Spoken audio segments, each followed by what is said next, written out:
बार UP police क्या करती, किसी निर्दोष व्यक्ति को पकड़ के वो कहती है कि हमने सॉल्व कर दिया, ये भी गलत है।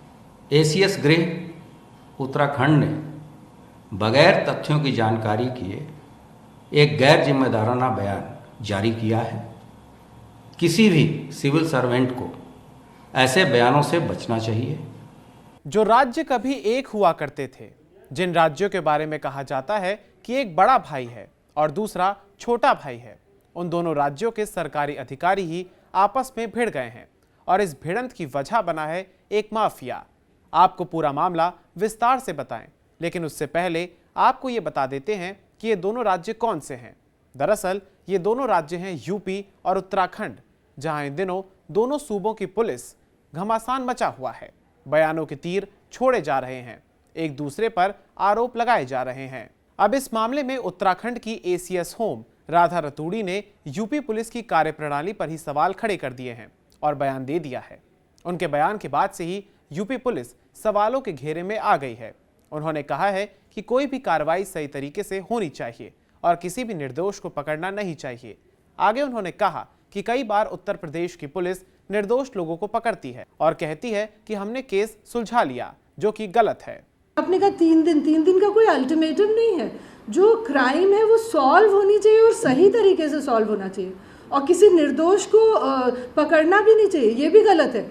कई बार यूपी पुलिस क्या करती, किसी निर्दोष व्यक्ति को पकड़ के वो कहती है कि हमने सॉल्व कर दिया, ये भी गलत है। अगर आप एक निर्दोष व्यक्ति को सज़ा देंगे तो उससे और 99 और अपराधी पैदा होंगे। तो अपराध का सही विवेचना होनी चाहिए, सही लोगों को सज़ा मिलनी चाहिए। वहीं इन आरोपों पर उत्तर प्रदेश के ADG law and order Prashant Kumar ने एसीएस होम को आड़े हाथों ले लिया।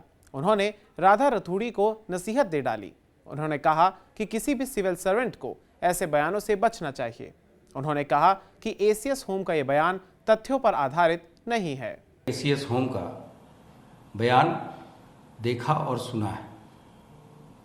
एसीएस गृह उत्तराखंड ने बगैर तथ्यों की जानकारी किए एक गैर जिम्मेदाराना बयान जारी किया है।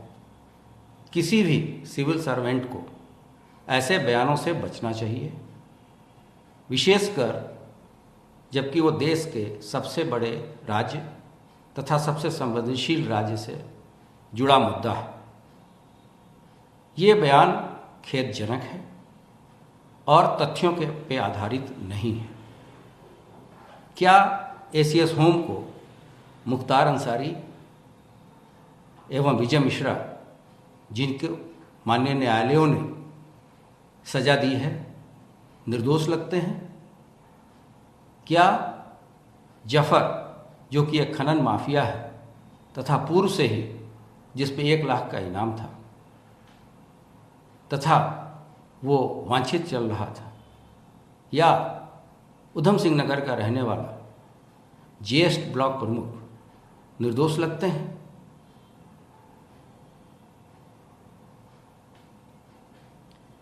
पुलिस, उत्तर प्रदेश की पुलिस ने पूरे देश में अपराध और अपराधियों के प्रति कार्रवाई करके एक नजीर प्रस्तुत की है।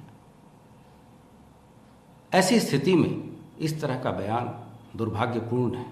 यूपी की तरफ से कड़ी आपत्ति के बाद इस पर राधा रतूड़ी ने भी अपनी सफाई पेश की। आइए आपको सुनवाते हैं उन्होंने क्या कहा। प्रेस कॉन्फ्रेंस में जो विषय जिस पे बात हो रही थी वो ये है कि जो भी कोई क्राइम होता है तो उसका इन्वेस्टिगेशन सही तरीके से होना चाहिए, और जो वास्तव में दोषी व्यक्ति हैं उनके खिलाफ कड़ी से कड़ी कार्रवाई होनी चाहिए। सभी प्रदेशों की पुलिस अच्छा काम कर रही हैं, यूपी पुलिस भी और उत्तराखंड पुलिस भी, और बहुत सारे ऐसे क्राइम्स होते हैं जिसमें मिल के दोनों पुलिस काम कर रही हैं और उसको सॉल्व भी कर रही हैं और बड़े बड़े अपराधियों को पकड़ा भी जा रहा है। तो आशय सिर्फ इतना ही था कि कोई निर्दोष व्यक्ति किसी भी केस में ना फंस जाए, और जो वास्तव में दोषी व्यक्ति हैं उनके विरुद्ध ही पुलिस कार्रवाई करे।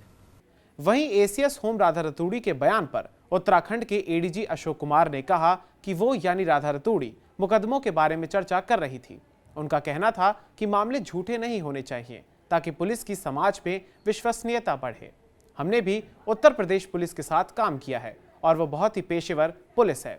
हम लोग आपसी तालमेल से अपराधियों पर शिकंजा कसते हैं। आपको बता दें कि बीते दिनों उत्तर प्रदेश की मुरादाबाद पुलिस एक खनन माफिया जफर को पकड़ने के लिए उत्तराखंड के काशीपुर पहुंची थी। पुलिस की ओर से बताया गया कि यहां एक घर में खनन माफिया छिपा था, जिसके बाद यूपी पुलिस और स्थानीय लोगों के बीच झड़प हो गई थी। इस दौरान वहां हुई फायरिंग में ब्लॉक प्रमुख की पत्नी की मौत हो गई थी, जबकि 6 पुलिसकर्मी भी घायल हो गए थे, जिसके बाद से ही यूपी और उत्तराखंड की पुलिस के बीच तकरार बढ़ती ही जा रही है और इसी कड़ी में दोनों ओर से ये बयान सामने आए हैं।